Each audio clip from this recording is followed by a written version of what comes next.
السلام علیکم ناظرین، میں محمد اسلم حسین سیاست کی خبروں میں آپ سب کا استقبال کرتا ہوں۔ آج 3 دسمبر 2024 ہے۔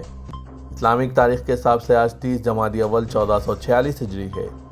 پیش ہے آج کی کچھ اہم خبریں۔ جموں کشمیر پولیس نے بتایا کہ آج منگل کی صبح شری نگر کے ڈچیکام جنگل میں سیکورٹی فورسز کے ساتھ انکاؤنٹر کے دوران ایک دہشت گرد مارا گیا۔ آپریشن اب بھی جاری ہے۔ جموں کشمیر میں حکام نے بتایا کہ شری نگر ضلع میں پیر کی رات سیکورٹی فورسز اور دہشت گردوں کے درمیان فائرنگ کا تبادلہ ہوا۔ ان کا تبادلہ ایک کیسو یعنی کارڈن اینڈ سرچ آپریشن کے دوران شروع ہوئے، جو سیکورٹی فورسز نے علاقے میں دہشت گردوں کی موجودگی کے بارے میں مخصوص معلومات کے بعد شروع کیا تھا۔ قومی دارالحکومت دہلی زہریلی ہوا کا شکار ہے۔ آج منگل کو دہلی میں اوسطاً ایئر کوالٹی انڈیکس کو خراب زمرے کے طور پر ریکارڈ کیا گیا۔ مرکزی آلودگی کنٹرول بورڈ CPCB کے مطابق آج منگل کی صبح 7:30 بجے تک دہلی NCR کا اوسطاً ایئر کوالٹی انڈیکس 274 پوائنٹس پر تھا، جبکہ آج علاقوں میں ایئر کوالٹی انڈیکس کی سطح 300 سے 400 کے درمیان رہی۔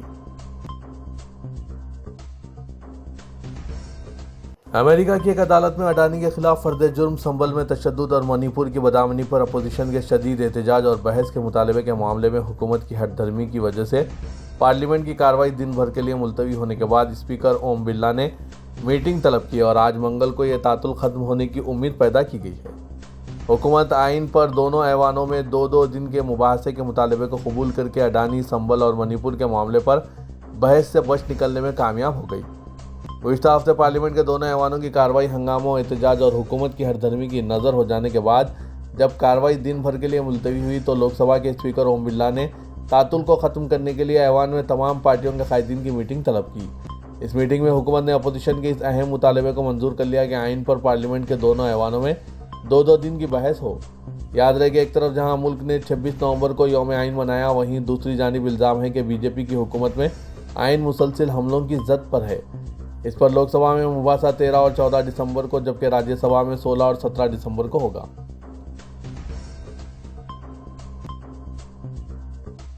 پنجاب کی کسان تنظیموں نے دہلی کی سرحد پر رکاوٹیں توڑ کر آگے بڑھنے کے چند ہی گھنٹوں بعد حکومت کی درخواست اور یقین دہانی پر اپنے قدم پیچھے لے لیے ہیں۔ بھارتیہ کسان پریشد سمیت کئی کسان تنظیموں نے نئے زرعی قوانین کے تحت منصفانہ معاوضہ اور فوائد کا مطالبہ کرتے ہوئے نوئیڈا سے دہلی کی طرف مارچ کیا تو پولیس نے بھاری رکاوٹیں کھڑی کر دی تھی۔ بات چیت کے بعد کسان لیڈروں نے دہلی کوچ کو 1 ہفتے کے لیے مؤخر کر دیا ہے۔ اس درمیان کسان تنظیموں نے حکومت کو 1 ہفتے میں ان کے مطالبات کو تسلیم کرنے کی مہلت دی ہے۔ قابل ذکر ہے کہ بھارتیہ کسان پریشد کا مارچ 2 دسمبر کو نوئیڈا سے شروع ہو کر دہلی پہنچنا تھا، جس میں دیگر تنظیموں کے ساتھ 6 دسمبر کو دہلی کی طرف مارچ کرنے کا منصوبہ تھا۔ اس مظاہرے میں پنجاب ہریانہ سرحد پر موجود کسانوں کی شرکت بھی ہونی تھی۔ کسانوں کے اہم مطالبات میں MSP گارنٹی، خرچ کی معافی، پنشن، پچھلے احتجاج کے دوران درج کیے گئے پولیس مقدمات کی واپسی اور لکھیم پور کھیری تشدد کے متاثرین کو انصاف کی فراہمی ہے۔ مارچ مؤخر کیے جانے کے باوجود کسان دلت پریرنا کے مقام پر دھرنا جاری رکھیں گے۔ کسان مورچے کے ساتھ تقریباً 10 کسان تنظیمیں اس احتجاج میں شامل ہیں۔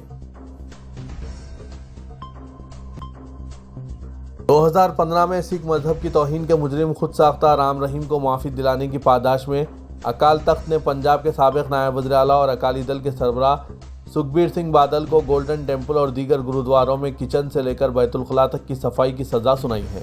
دراصل سکھبیر سنگھ بادل نے اس کو قبول کیا کہ اکالی حکومت نے ڈیرا سچا سودے کے سربراہ رام رحیم کو معافی دلانے میں اہم رول ادا کیا تھا۔ معاملے میں 5 سنگھ صاحبانوں کی میٹنگ ہوئی۔ میٹنگ میں سکھبیر سنگھ اور سابقہ اکالی حکومت کابینہ کے دیگر 5 ممبران کو مذہبی بدعملی کے الزام میں سزا سنائی گئی۔ اکالی حکومت کے دوران متنازع ڈیرا سچا سودا کے سربراہ کو دی گئی معافی کی وجہ سے اکالی تخت نے سابق وزیر اعلیٰ اور سکھبیر سنگھ بادل کے والد پرکاش سنگھ بادل کو دیا گیا فخر قوم کا خطاب بھی واپس لے لیا ہے۔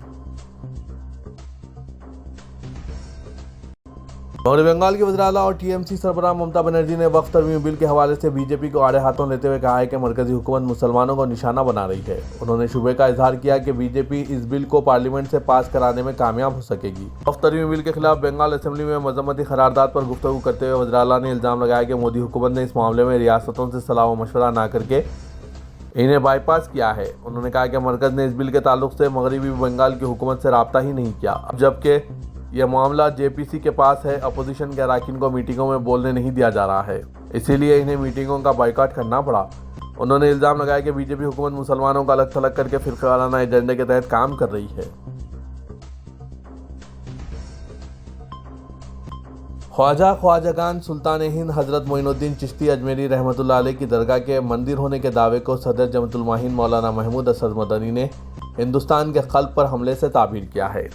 آج ایک بیان میں انہوں نے حکومت سے ملک بھر میں مساجد کے سلسلے میں جاری شرانگیزی پر فوری روک لگانے کا مطالبہ کیا۔ انہوں نے اس سلسلے میں اترکاشی یعنی اتراکھنڈ کی جامع مسجد کے خلاف مہم اور مقامی انتظامیہ کی طرف سے فرقہ پرستوں کو پنچایت کی اجازت دیے جانے پر سخت تنقید کی اور کہا کہ ایسے لوگوں کو ہر جگہ حکومتوں کی سرپرستی حاصل ہے، جس کے نتائج ملک میں انارکی اور نفرت کی شکل میں ظاہر ہو رہے ہیں۔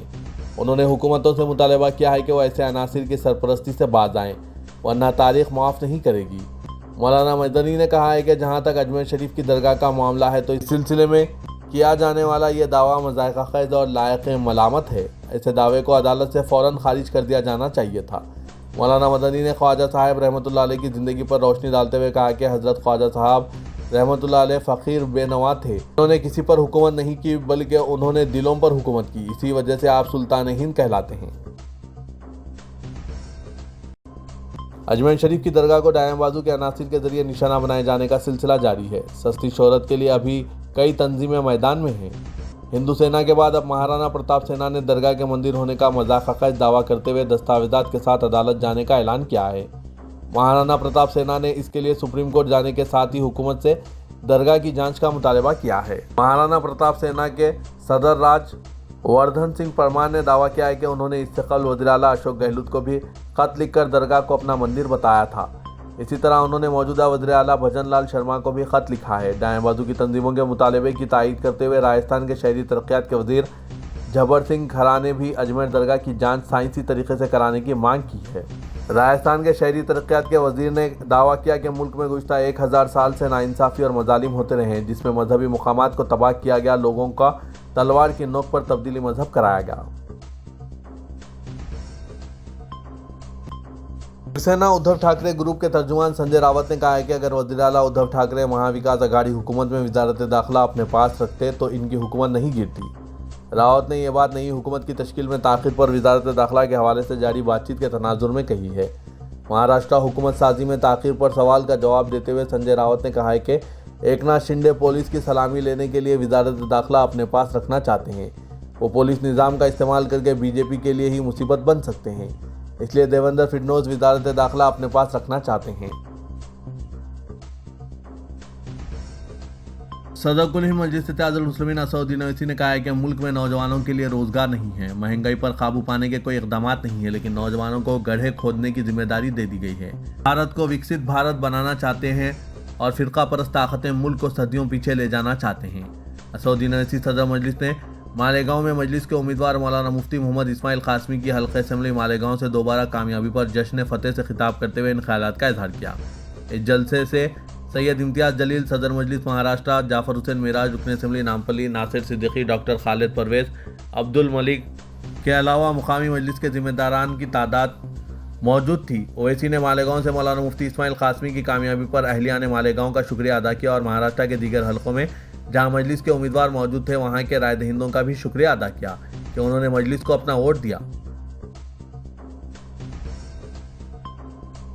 علی گڑھ مسلم یونیورسٹی کے طلباء کے ایک گروپ نے سنبھل میں حالیہ تشدد کے خلاف احتجاج کے لیے ایک مارچ نکالا اور ملک میں فرقہ وارانہ نفرت کے بڑھتے ہوئے واقعات پر تشویش کا اظہار کیا۔ احتجاجیوں نے دوپہر باب سر سید سے مارچ نکالا اور یونیورسٹی کے عہدیداروں کو صدر جمہوریہ دروپدی مرمو کے نام ایک یادداشت پیش کی اور ان سے خواہش کی کہ وہ ملک میں بڑھتی ہوئی فرقہ وارانہ تقسیم کا نوٹ لیں اور امن اور ہم آہنگی کی برقراری کے لیے مضبوط احتیاطی اقدامات شروع کریں۔ یادداشت میں صدر جمہوریہ سے درخواست کی کہ وہ مداخلت کریں۔ سینا ادھو ٹھاکرے کی رہنما اور راجیہ سبھا ایم پی پرینکا چترویدی نے ملک میں مندروں اور مساجد کے مسائل کو سیاست کا ذریعہ بنا کر بڑھتی ہوئی فرقہ وارانہ تقسیم کی سخت مذمت کی اور سوال کیا کہ کیا ہم ہر مسجد کے نیچے مندر تلاش کرتے رہیں گے اور ملک میں انتشار پیدا کریں گے۔ عبادت گاہوں کے حالیہ تنازعات کا حوالہ دیتے ہوئے شیوسینا یو بی ٹی کی رہنما نے ان اقدامات کے خطرات کو اجاگر کیا اور مزید انتشار کو روکنے کے لیے فوری مداخلت کا مطالبہ کیا۔ میڈیا سے بات کرتے ہوئے انہوں نے کہا کہ ہم ہر مسجد کے نیچے مندر تلاش کرتے رہیں گے اور ملک میں انتشار پیدا کریں گے۔ یہ قوم کو مزید تقسیم کرنے کی کوشش ہے۔ تلنگانہ حکومت ریاست میں تعلیم اور صحت کے شعبے کی ترقی کے لیے متعدد اقدامات کر رہی ہے، کیونکہ حکومت کا یہ ماننا ہے کہ کوئی بھی ریاست صحت مند ماحول اور تعلیم یافتہ آبادی کے بغیر ترقی نہیں کر سکتی۔ وزیر اعلیٰ تلنگانہ ریونت ریڈی نے آروگیہ اتسو سے خطاب کرتے ہوئے کہا کہ حکومت سے شعبہ صحت کی بہتری کے اقدامات میں محکمہ صحت میں تقررات کے علاوہ عوام کے لیے بہتر طبی سہولیات کی فراہمی اور نئے میڈیکل کالجز کا قیام شامل ہے۔ انہوں نے کہا کہ حکومت نے محکمہ صحت میں 6500 ملازمتوں کی فراہمی کا منصوبہ تیار کیا ہے۔ ریونت ریڈی نے کہا کہ تلنگانہ میں کانگریس نے اقتدار پانے کے بعد محکمہ صحت میں 14,000 تقررات کے جو ریکارڈ ہے۔ انہوں نے بتایا کہ حکومت سے اندرون ایک سال مختلف محکمہ جات میں 50,000 سے زائد تقررات کیے ہیں۔ چیف منسٹر نے گزشتہ حکومت میں تقررات عمل میں نہ ہونے کا تذکرہ کیا اور کہا کہ KCR KTR ہریش راؤ کے بے روزگار ہونے پر ہی ریاست کے نوجوانوں کو روزگار ملنے کا سلسلہ شروع ہوا ہے۔ تلنگانہ کے وزیر سول سپلائز و آبپاشی اتم کمار ریڈی نے کہا ہے کہ تلنگانہ کی کانگریس حکومت نے بہتر حکمرانی، عوامی بھلائی اور ریاست کی ترقی میں نئے ریکارڈ قائم کیے ہیں۔ اتم کمار ریڈی نے کوڈارا اسمبلی حلقے میں مختلف ترقیاتی کاموں کا سنگ بنیاد رکھا۔ اتم کمار ریڈی نے کہا کہ کانگریس نے اقتدار کے پہلے سال اہم شعبے جات میں ترقی کے ریکارڈ قائم کیے ہیں۔ حکومت نے عوامی بھلائی کی اسکیمات پر مؤثر عمل کو یقینی بنایا اور ریاست کی مجموعی ترقی کے اقدامات کیے۔ اتم کمار نے سوڑیا پیٹ میں ترقیاتی پروجیکٹس پر مقررہ مدت میں عمل آوری کا یقین ظاہر کیا۔ تلنگانہ کے صدر پردیش کانگریس مہیش کمار گوڑ نے کانگریس حکومت کے ایک سال کی تکمیل پر BJP کی جانب سے چارج شیٹ کی اجرائی کو مذاق خیز قرار دیا اور کہا کہ مرکز میں BJP کی 10 سالہ حکمرانی اور تلنگانہ میں کانگریس کی 1 سالہ حکومت کی کارکردگی پر کھلے مباحث کا چیلنج کیا۔ انہوں نے کہا کہ مرکز میں انتخابی وعدوں کی تکمیل میں ناکام BJP قائدین تلنگانہ میں کانگریس حکومت کو نشانہ بنا رہے ہیں، جبکہ کانگریس نے تمام انتخابی وعدوں پر عمل آوری کا آغاز کیا۔ انہوں نے کہا کہ نریندر مودی حکومت نے 10 سال میں جو نہیں کیا وہ تلنگانہ میں کانگریس نے 1 سال میں کر دکھایا ہے۔ مہیش کمار گوڑ نے کہا کہ تلنگانہ میں فلاحی اسکیمات پر عمل آوری کی مثال ملک کی کوئی اور ریاست پیش نہیں کر سکتی۔ انہوں نے BJP قائدین سے کہا کہ وہ کانگریس پر تنقید سے قبل مرکزی حکومت کی کارکردگی کا جائزہ لیں۔ تلنگانہ کے وزیر اعلیٰ ریونت ریڈی نے لیک ویو گیسٹ ہاؤس کے قریب سیلاب سے بچاؤ کے لیے بنائے جانے والے بارش کے پانی کے سمپ کے کاموں کا معائنہ کیا۔ انہوں نے حکام کو سیلاب سے بچاؤ کے اقدامات کے تعلق سے کئی ہدایتیں دیں۔ انہوں نے کہا کہ اگر شہر کی سڑکوں پر بارش کے دوران جمع پانی کی نکاسی کے نظام کو بہتر کیا جائے تو موسم برسات میں ٹریفک جام کے مسئلے کو بڑی حد تک حل کیا جا سکتا ہے۔ وزیر اعلیٰ نے واضح کیا ہے کہ آئندہ برسات تک تمام کام مکمل کر لیے جائیں۔ انہوں نے عہدیداروں کو بارش کے پانی کے سمپس کے ڈیزائن کو تبدیل کرنے کا مشورہ دیا۔ حیدرآباد بارش کا پانی جمع ہونے کے پوائنٹس کے قریب پانی کے 141 سمپس کی تعمیر کی ہدایت دی۔ اس موقع پر وزیر ٹرانسپورٹ پونم پربھاکر، خیرتآباد کے رکن اسمبلی ڈی ناگیندر، محکمہ بلدی نظم و نسق کے پرنسپل سیکرٹری دانا کشور، GHMC کمشنر علمبرتی، چیف منسٹر کے اسپیشل سیکرٹری اجیت ریڈی و دیگر موجود تھے۔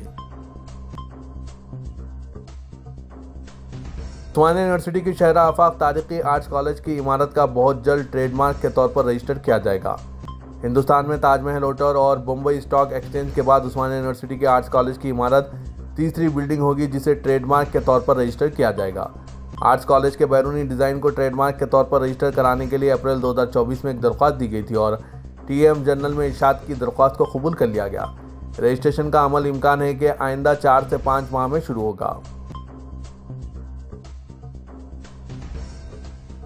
جمیعت الفلاح شریف نگر حیدرآباد کے ذریعے چھٹا ساؤتھ انڈین حفظ قرآن و حدیث مقابلہ کامیابی کے ساتھ منعقد ہوا۔ تقریب میں مفلاحات اور فلاحی گروپ آف انسٹیٹیوشنز کی مختلف شاخوں سے تقریباً 350 طلبہ جن میں لڑکے اور لڑکیاں شامل تھے پرجوش شرکت کی۔ مقابلہ 2 قسموں میں منعقد کیا گیا تھا۔ جمیعت الفلاح کے زیر اہتمام لڑکوں کے لیے حفظ اور جمیعت المفلحات کے زیر اہتمام لڑکیوں کے لیے حدیث کا مقابلہ منعقد کیا گیا تھا۔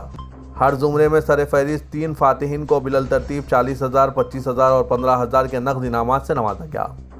اس کے علاوہ کئی تسلی بخش انعامات بھی دیے گئے۔ موجودہ دور میں بھٹکی ہوئی انسانیت کے لیے اولیاء اللہ کی تعلیمات مشعل راہ ہیں۔ ساتھ ہی ان بزرگ ہستیوں کے آستانہ گنگا جمنا تہذیب فرقیانہ ہم آہنگی کے مراکز ہیں۔ اولیاء اللہ اپنی تعلیمات، اخلاق و کردار کے ذریعے بندوں کو رب سے قریب کیا اور نبی کریم صلی اللہ علیہ وسلم اور انبیاء علیہ السلام سے محبت دلوں میں پیدا کی۔ اس لیے رہتی دنیا تک انسانیت ان سے فیض اٹھاتے رہے گی۔ ان خیالات کا اظہار مولانا سید متین علی شاہ قادری، خطیب عیدگاہ گنبدان قطب شاہی و صدر آل انڈیا قرات اکیڈمی نے سالانہ عرس حضرت سید شاہ اسد اللہ قادری چشتی شتاری برہان پوری بارگاہ واقع حسینی علم میں 241ویں عرس کے موقع پر بحیثیت مہمان خصوصی خطاب میں کیا۔ انہوں نے اولیاء اللہ کی شان و عظمت پر روشنی ڈالی اور اظہار تأسف کرتے ہوئے کہا کہ غریب نواز اجمیر شریف کی درگاہ کے خلاف راجستھان کی مقامی عدالت نے مقبرے کے سروے کا مطالبہ کیا، اس کی شدید مذمت کی جاتی ہے اور کہا کہ اجمیر کے متعلق اس قسم کی حرکت و دعویٰ جھوٹ اور دروغ گوئی پر مبنی ہے۔ باطل طاقتوں کی جانب سے وقفے سے اس طرح کے بیانات سے ملک کی کثرت میں وحدت کو نقصان ہوگا۔ مولانا سید شاہ احمد اللہ باجنی قادری چشتی شتاری متولی و سجادہ نشین درگاہ نے کہا کہ حضرت سید شاہ اسد اللہ قادری چشتی شتاری کا شمار دکن کے ممتاز اولیاء اکرام میں ہوا کرتا ہے۔ آپ نے اپنی ساری زندگی بے رسول اور قال اللہ اور قال رسول اللہ صلی اللہ علیہ وسلم کو عام کرنے میں گزار دی۔ عرس شریف کے تقاریب میں سید نور محمد شاہ قادری کی قراءت کلام پاک اور قاری سید شاہ امان اللہ فیض باجنی کی نعت شریف سے ہوا۔ قاری سید نور محمد شاہ قادری اور سید شاہ امان اللہ فیض باجنی نے مہمانان کی گلپوشی کی۔